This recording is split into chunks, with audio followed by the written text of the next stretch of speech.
Welcome to ATCM, the Emergency Medicine Channel. Shall I start, sir? A 58-year-old male patient, non-case of diabetes and hypertension, brought to the ED with complaints of continuous hiccups for the past 2-3 hours. On initial 10-second assessment, airway is patent. Tell me what is hiccups? Hiccups is the sudden, its Latin word is singulatus, which means sobbing, and it's also the involuntary intermittent spastic contraction of the inspiratory muscles.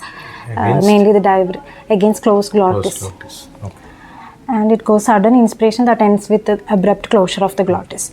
And on initial 10-second assessment, airway is patent, no pooling of secretions, breathing 18, respiratory rate is 18 per minute with a saturation of 98%. Circulation is, pulse rate is 88 per minute with BP 130/80, and disability GCS is 15/15 with pupil bilateral equal, and exposure temperature is afebrile. Patient developed sudden onset of repeated hiccup episodes, each lasting for several seconds, not relieved by initial manners of breath holding and sipping of water, and associated with nausea and mild epigastric discomfort, and poor oral intake and disturbed sleep because of this.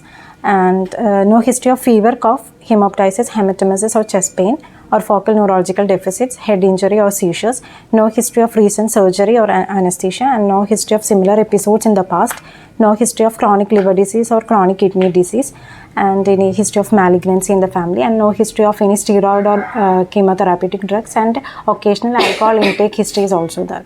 Last intake is only 5 days back. And we took urgents as CBC, CRP and VBG, which shows total counts of 5,000 and HB is 10. What is in your mind when you are taking CBC, CRP, VBG? Any infective foci we have to rule out, but no fever. There is possibility for CNS, but from the history wise, there is no indications for infections. But elderly, better to take one CBC, CRP and look for the any infective foci, any UTI. So mostly CNS infection can lead into hiccups, and also chest infections can cause abdominal pancreatitis and all that kind of infections. And in VBG, we can look for the metabolic abnormalities. The hyponatremia can cause, and also uremia can cause.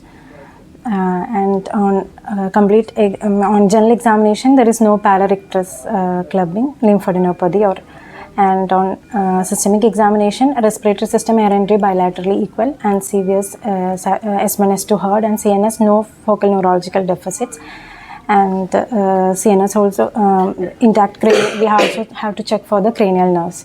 And per abdomen, epigastric mild tenderness is there, bowel sounds present, soft, no guarding or rigidity.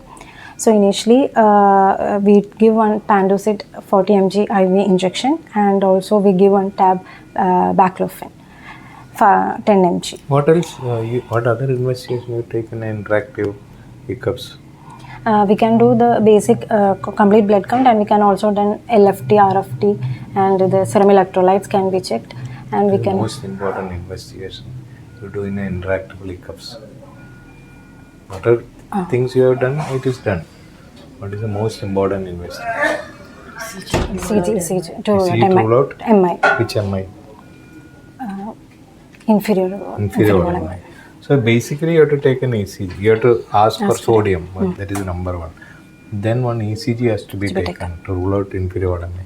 Then one chest X-ray has to be taken too. Any subdiaphragmatic collection or any pneumonia, something like that. If nothing is positive, then you have to take a CT scan and rule out any other ICP or raised ICP or something like that.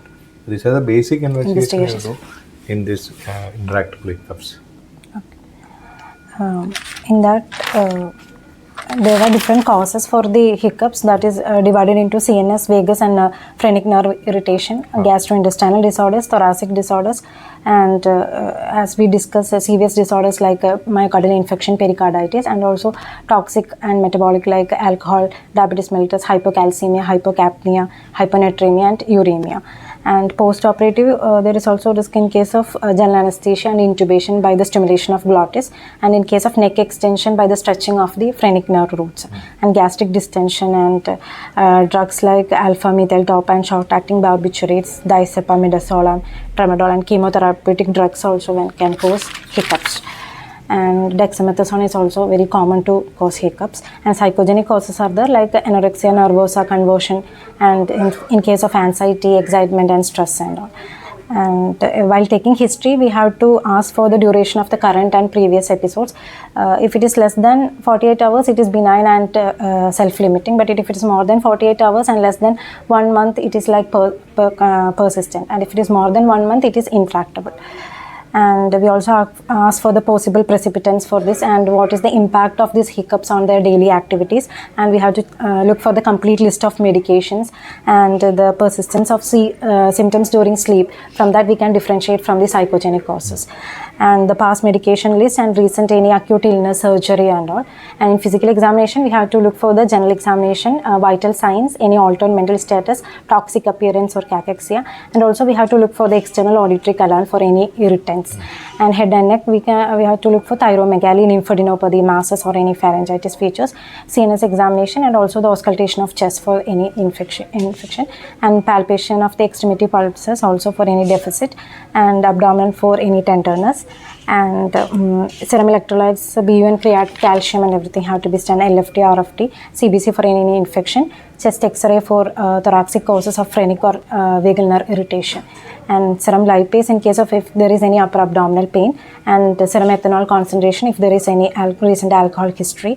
And also we have to think in mind of pulmonary embolism and aortic dissection. If there is any chance, we have to send D-dimer and CT and MRI of the head and neck. What is the importance of D-dimer in pulmonary embolism? Negative predictive value will be there. You can rule out. There. And while addressing initially we have to address any reversible causes. If there is any foreign body, we have to remove the foreign body from external auditory canal, and all the stop the medications known to be associated with hiccups. And also we have to encourage the patient to decrease the ethanol intake if it is any there. And also we have to correct the metabolic derangements. And we also think in mind any potentially life-threatening causes like aortic dissection, pulmonary embolism, MI, anything is that we have to immediately intervene. And also initially the most common cause is if there is any known or suspected GRD, we can initially trial for a PPI, protein pump inhibitors, that is for 3 to 4 weeks, twice daily. And we can also give somebody is having hiccups because of GRD, proton pump inhibitors immediately not going to relieve the problem at all. What else you have to give? GRD is there. Proton pump inhibitor if you give now, it may act after 6 hours or 12 hours.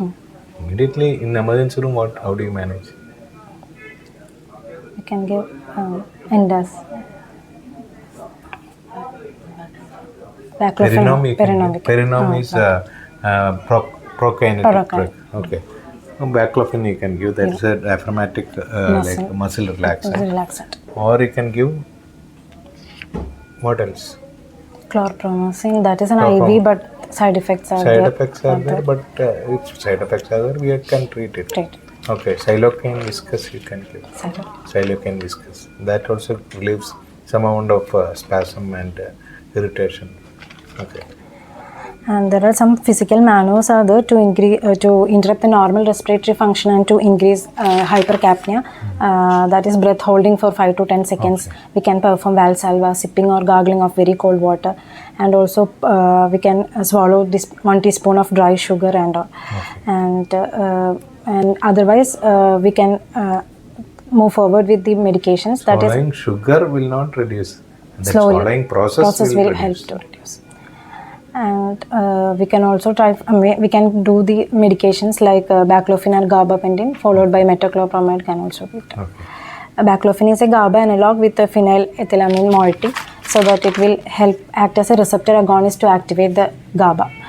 And the side effects are drowsiness and dizziness. The dose is like 5 to 10 mg TID that can be titrated to maximum of 45 mg.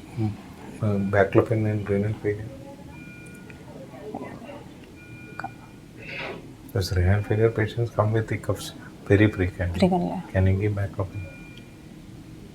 Cumulative dose can produce severe drowsiness in renal failure. So you have to be very careful in such cases. And we can also give gabapentin, which is a dose of 100 to 400 mg TID. And metoclopramide is a dopamine antagonist, which also help in gastric motility agent as 10 mg orally TID or QID can be given.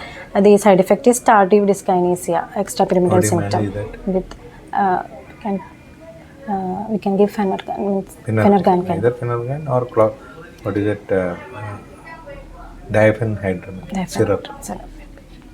And in case of severe hiccups, we can give chlorpromazine, phenothiazine, and the side effect is orthostatic hypotension and also delirium, dystonic reactions or drowsiness will be there. The dose is like 25 to 50 mg that has to be diluted in 500 to 1000 ml normal saline, and we have to give at a rate of not to exceed 0.5 mg per minute in children and 1 mg per minute in adults. And the patient must be in supine position during the infusion and 30 minutes after infusion to prevent the hypotension. And orally, we can start on 25 mg TID to 50 mg TID. And if there is any side effects, we have to reduce the dose. And some studies are going on in case of acupuncture and hypnotherapy for this intractable hiccups. And also like diaphragm related some interventions like vagus nerve stimulator and all, otherwise implantable breathing pacemakers, and in some centers trying for phrenic nerve blocks and all. Okay. What happened to this patient, your patient, after giving baclofen? Baclofen and all, hiccups subsided. It's only for Reason short for- duration only. Reason But for all hiccups is most probably gastric irritation. ECG, chest X-ray, Everything is normal. ultrasound, We everything. done CBCRP, VBG, ECG and chest X-ray. It all came out to be normal. Okay. Okay. Thanks. you.